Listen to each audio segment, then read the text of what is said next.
I'll talk about diversity in the workforce, but how this is related to the real life.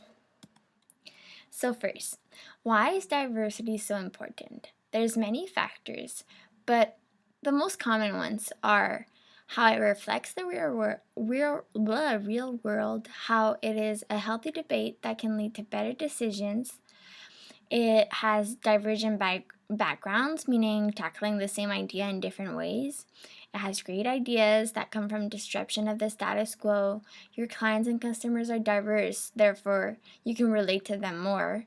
It has an improved reputation and brand and image, and a variety of backgrounds can make the company more adaptable to its changing environment, and this can make your company knowledgeable and sensitive to a wider group clientele.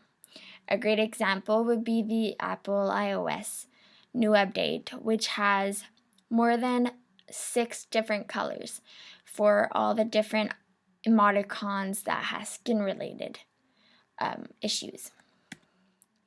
So first, there's 2 types of diversity. There's the surface level diversity, so it's age, anything that physically you can see, so age, gender, ethnicity, disabilities. However, this diversity leads to stereotypes. So you may think that someone looks really not a good person from the outside because you will have stereotypes, such as, for example, for me, I am blonde. So people may think that I am stupid because you have blonde jokes. However, I may be on the honor roll and I may be having a 30 and above Qatar, and a high average, even better than the Chinese guy that's beside me. And the Chinese are having the stereotype that they're more intelligent than the other races. On the other hand, deep level diversity is personality, attitudes, values, and beliefs. So anything that you have to have a conversation with someone to know.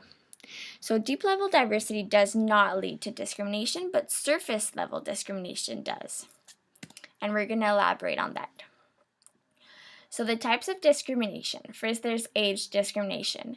This one it would be the hardest and the trickiest one, since it's really hard to win a case where age discrimination is implied, because you have to prove that you are having this kind of discrimination. So therefore, the number of unemployed Americans age 55 and older rose up to 3,000 between January and December 2009. Age discrimination. So for the act, the Age Discrimination Employment Act, that was enacted in 1967, you need to be 40 and up to be eligible for this act. And so there's a lot of cases.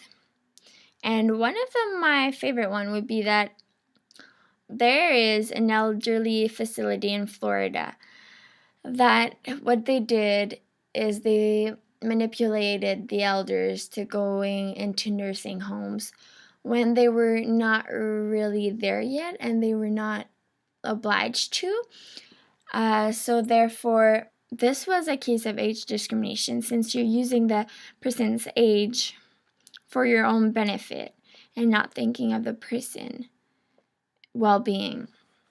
There's others that implied Hollywood, California, restaurants, a lot of restaurants, since you want to have sexy young waitresses.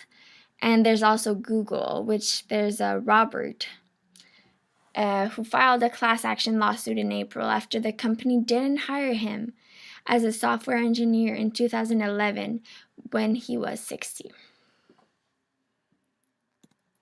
Then there is gender discrimination. So we are surrounded by very powerful women such as Michelle Obama, Ellen DeGeneres, Oprah, and many others. There's one case in particular where it's Google, Erica Baker. She's an engineer for Google, and one day she was bored, so she decided with her co-workers to do a spreadsheet where they all wrote down their salaries. This became viral since she put this on Twitter, and then she realized as it was going along and as more and more employees were putting down their salaries, more than 5,000 employees put down their salaries, she saw that she wasn't as equal as the other male co-workers who they got their bonuses and everything, but she didn't.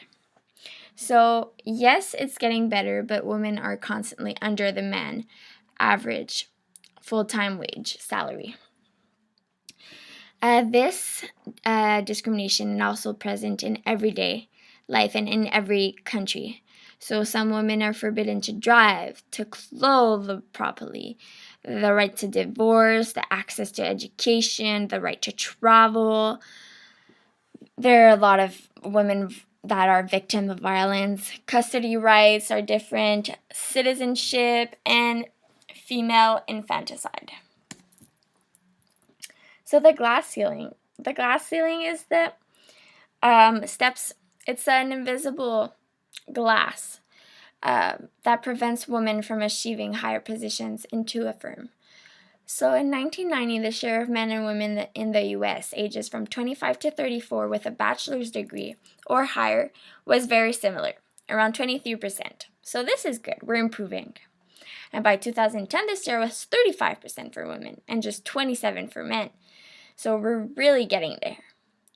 In 1974, it became the law of the land that women in the U.S. could legally apply for business credit in their own name. Therefore, the percentage of U.S. business owned by women has grown from 5% to 40%. And women now make up 49% of the U.S. workforce, which is a great improvement. However, women are now CSOs at several major U.S. corporations, like we saw in a video, in management. But white men with bachelor's degrees still earn 40% more than white women with similar education levels. The average woman-owned business in the U.S. has received a revenue of $50K or less, and women still account for 3% of the CEOs for publicly traded U.S. companies. And in average, by the age of 65, the average woman will have lost $4,300 if they had won the same salary as their other gender males. Then we have racial and ethnic discrimination. So we all know this. There's big cases such as BMW, which fired 70 black men out of 80, which is a lot. And they agreed to pay $1.6 million, which is one of the most scandalous cases. And I think one of the great example of racial and ethnic discrimination in everyday lives is the story of Jesse Owens, which was publicized and was made into a movie called 10 Seconds of Liberty, which tells the story of an Afro-American in the Nazi, where discrimination towards him was done by his hometown in the U.S., where the civil rights movement was still not quite there, but also in other countries, by superior leaders such as Hitler, where he was not recognized even if he was the greatest athlete, where he won 4 gold medals, and he was never fully recognized for those great achievements. Then there is disability discrimination.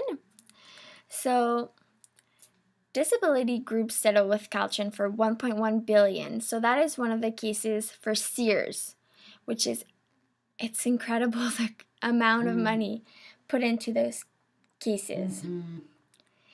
Emergence of new disease and other causes of impairments, such as HIV and AIDS, stress and alcohol, and drug abuse. So this is all the reason why disabilities are just getting worse and worse, because in countries with life expectancies over 70 years of age, people spend on average about 8 years or 11.5% of their lifespan living with disabilities. Increasing lifespan and numbers of elderly persons, many of whom have impairments, And so this is a great example for for example, here we do have a Programme d'aide sociale, which we call the BS.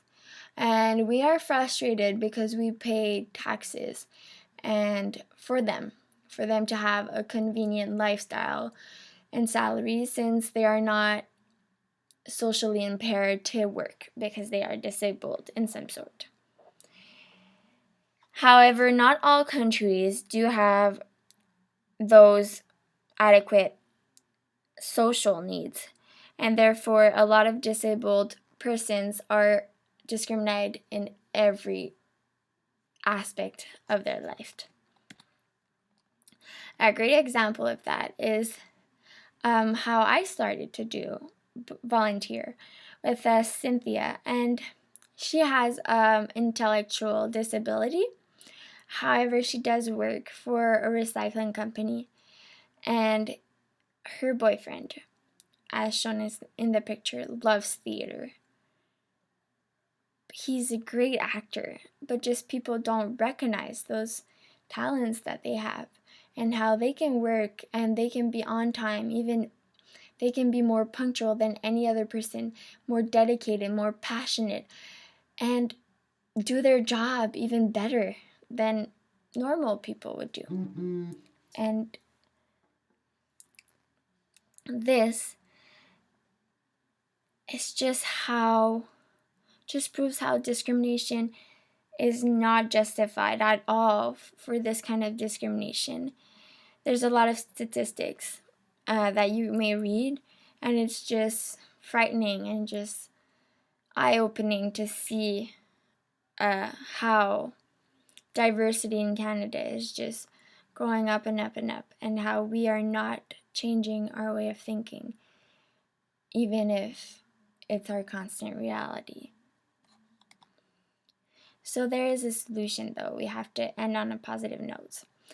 So there is diversity audits and diversity pairing. So the audits will look for conflicts, complaints, turnover rates, and low morale of the employees to see if there is any discrimination in the firm.